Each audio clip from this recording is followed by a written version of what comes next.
I picked up this license plate light here off of Amazon. I'm actually going to use it on my trailer, and I wanted to show you what it looks like. I'm just going to pull it out this way. But basically it's a nice long LED here. It's got these little screw holes here where it should line up with the license plate. So basically it's set like this, and then the light is going to shine up on the license plate.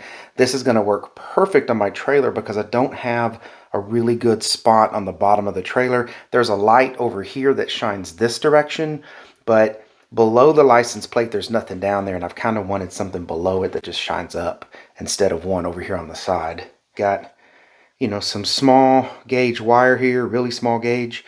So you'll want to be careful when you're hooking this up, but it doesn't need very thick wire to run these tiny little lights. So it should be enough, and it should work out well.